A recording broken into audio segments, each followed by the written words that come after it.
샬롬, 사랑하고 축복합니다. 오늘 우리가 함께 나눌 말씀 본문은 누가복음 24장 36절에서 53절까지 되겠습니다. 오늘 누가복음 마지막 부분입니다.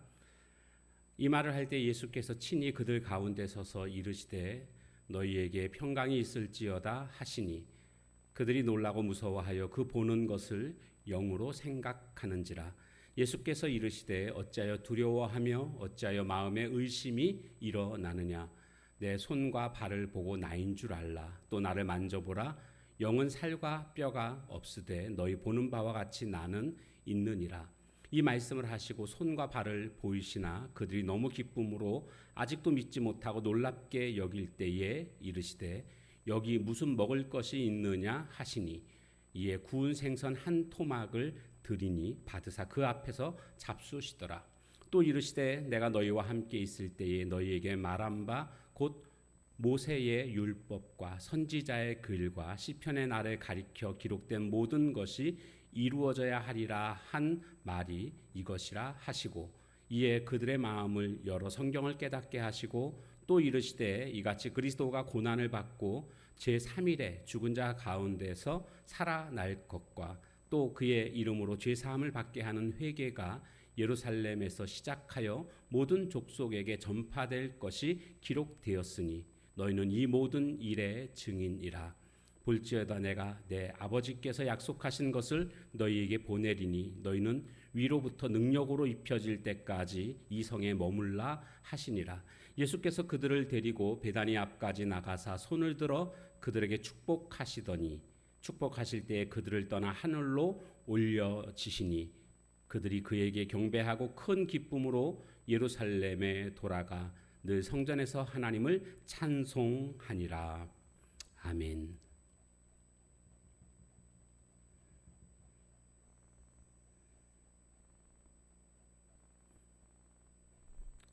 자, 이제 부활하신 예수님께서 드디어 제자들에게 나타나셔서 이제 마지막 말씀을 하신 다음에 그들을 축복하시는 과정에서 하늘로 승천하시는 이런 모습이 이제 오늘 본문에 나오고 있습니다.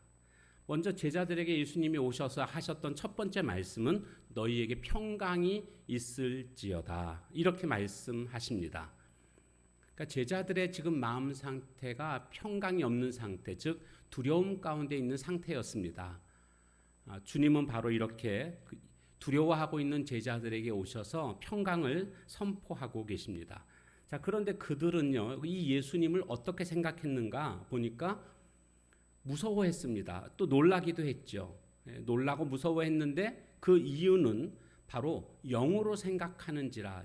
이 말씀의 의미는 유령으로 생각했다라는 것입니다.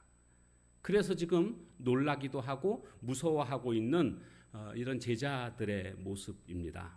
예수님께서는 내가 그렇지 않다. 이 손과 발의 못자국을 만져봐라. 이렇게 말씀하십니다. 왜냐하면 영은 육체가 없습니다. 그냥 손이 지나가면 그냥 지나갈 수밖에 없지만 예수님의 부활은 그런 영의 부활이 아닙니다. 간혹 예수님의 부활을 영의 부활로 그렇게 말하는 사람들이 있거든요. 이것은 다 이단입니다. 잘못된 것입니다. 예수님의 부활은 완전한 부활입니다. 지금 오늘 우리들의 몸과 똑같은 몸은 아니지만 부활체로 그렇게 부활하신 것이죠. 그런데 예수님께서 제자들에게 나타나셔서 하시는 모습을 우리가 좀 살펴보게 되면 먼저는 어떤 말을 하셨을까? 아까 평강이 있을지어다 말씀하셨다고 했는데 우리 같으면 이 상황 속에서 내가 예수님의 위치에 있었다고 한다면 어떤 태도를 취했을까 한번 생각해 보면은요. 제자들을 향해서 좀 섭섭한 마음이 예수님에게 있지 않았을까요? 예수님 십자가 지시는 그런 희롱과 모욕과 아픔을 당하는 그 고난의 시간, 그 순간에 제자들 다 도망쳤거든요. 배신했거든요. 그러니까 예수님 입장에서는 인간적인 마음으로는 굉장히 서운할 수 있는 상황이었습니다. 그래서 우리 같으면 이때에 제자들에게 너희들 왜 도망갔느냐? 너희들 죽는 데까지 끝까지 같이 가겠다고 말하지 않았느냐? 너희들이 나를 배신해? 나 기분 많이 상했었다. 난 너희들이 정말 그럴 줄 몰랐다. 뭐 이렇게 우리 같으면 이런 말들을 했을 거라는 거죠. 그런데 예수님은요, 지금 제자들에게 오신 목적이 뭐였냐면요, 목적 자체가 지금 쓰러져 있는 이 제자들을 일으켜 세우기 위함이었습니다. 그러니까 제자들의 그동안의 어리석고 부족했던 모습들, 못난 모습들, 이런 것들을요 전혀 말씀하시지 않습니다. 한마디도 말씀하시지 않습니다. 여기서 예수님의 배려하시는 모습이 느껴지십니까? 오늘 우리도요, 어리석고 부족한 것이 오늘 우리들의 모습입니다. 그런데 오늘 우리에게 다가오셔서 자상하게 화 한 번 내지 않으시고 내 손을 잡아 일으켜 세우신 분이 바로 예수님이십니다. 어떻게 하든지 일으켜 세우시기 위해서 애쓰시는 예수님의 모습, 그것이 바로 예수님의 마음인 것을 우리는 깨닫게 됩니다.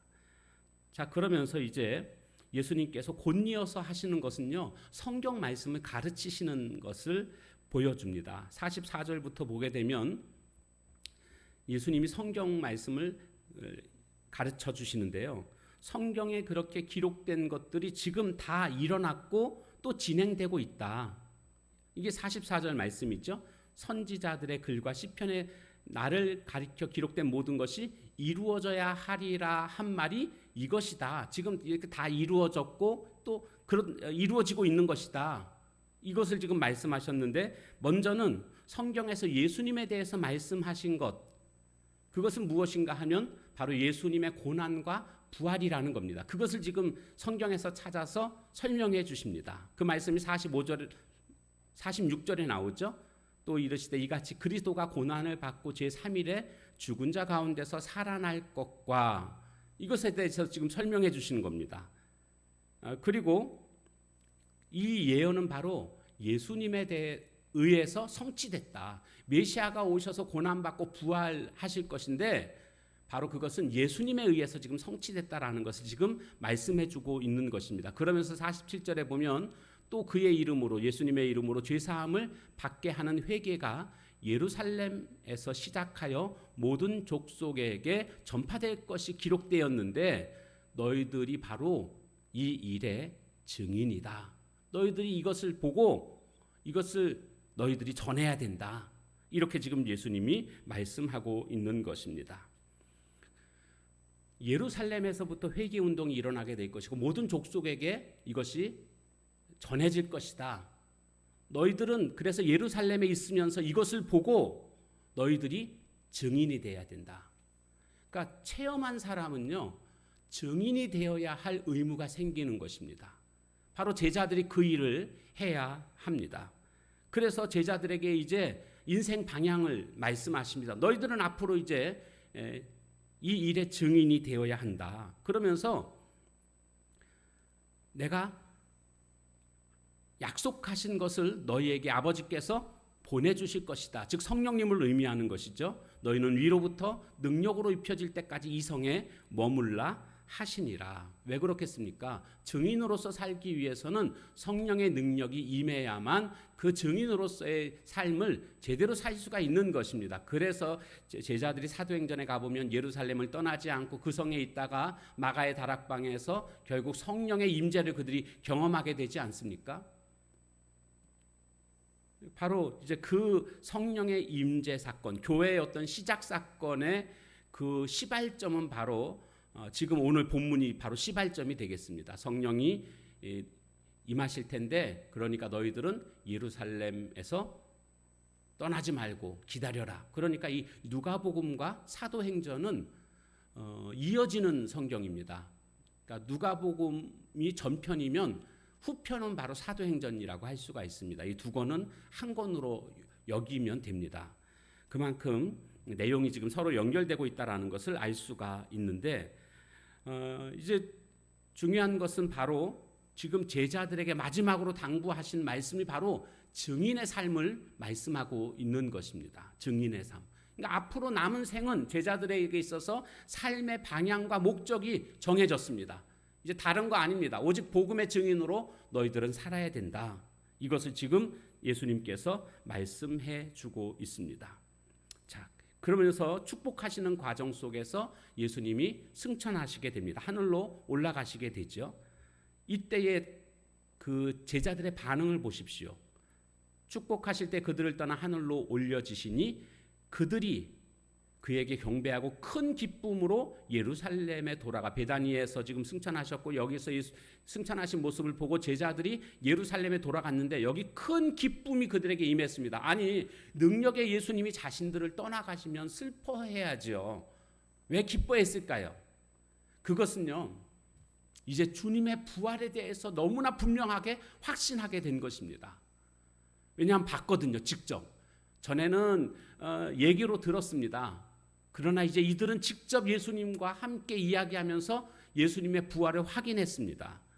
그렇기 때문에 확신에 찬 신앙이 된 겁니다. 그래서 그들은 기쁨으로 예루살렘으로 돌아갈 수가 있었던 것입니다. 그러니까 그 이전에 예수님 돌아가셨을 때, 그리고 예수님 부활하신 것을 믿지 못했을 때의 그 불안했던 그들의 마음과 지금의 마음이 굉장히 비교되고 있다는 것을 알 수가 있습니다. 오늘 우리도 마찬가지입니다. 왜 우리가 기쁨 가운데 살아가지 못할까요? 말씀에 대한 확신이 사라지게 되면 우리 마음속에 근심과 걱정으로 가득 차게 됩니다. 거꾸로 말씀에 대한 분명한 확신이 있는 사람들은 주님의 그 확신으로 말미암아, 말씀에 대한 확신으로 말미암아 기쁨 가운데 살아갈 수가 있습니다. 그래서 그 다음 그들이 한 것이 뭡니까? 예루살렘에 돌아가 성전에서 하나님을 찬송하니라. 성전에 모였습니다. 계속 모였습니다.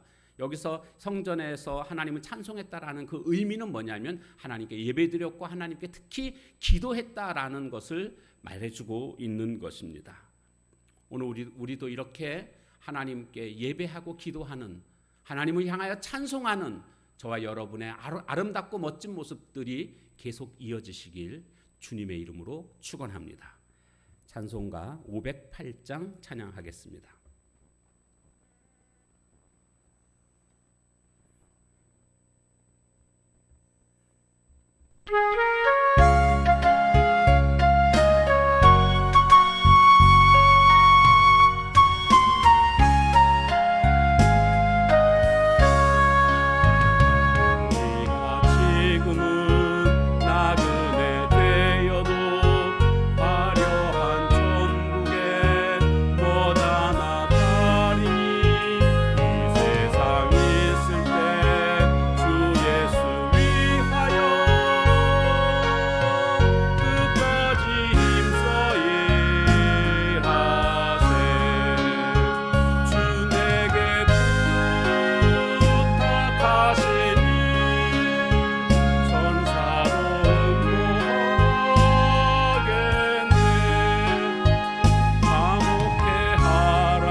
쓰러져 있는 제자들, 두려움 가운데 있는 제자들을 찾아오셔서 그들을 일으켜 세워주시는 주님의 그 배려의 모습들을 보게 되었습니다.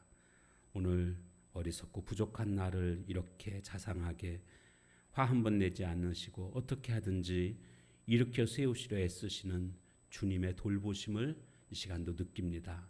때로는 힘들고 어려워서 좌절할 만한 그런 때에 찾아오셔서 위로해 주시고 손잡아 주시고 힘주시며 일으키시는 그 주님이 계시기에 우리가 어떤 어려움 속에서도 결국 쓰러지지 아니하고 넘어지지 아니하고 망하지 아니하고 회복의 은혜가 임하게 될 줄로 믿습니다. 이 주님을 더욱더 바라보며 날마다 의지하며 살아가는 저희들 되게 하옵소서. 마지막 주님 승천하시기 전에 너희는 이 일의 증인이라고 제자들에게 명하신 이 당부가 오늘 우리에게도 동일하게 전해집니다. 오늘 우리도 바로 이 일의 증인임을 깨닫고 우리의 언행을 통해서 예수님의 십자가의 죽으심과 부활을 이 복음을 증거하며 살아가는 저희들 되게 하옵소서.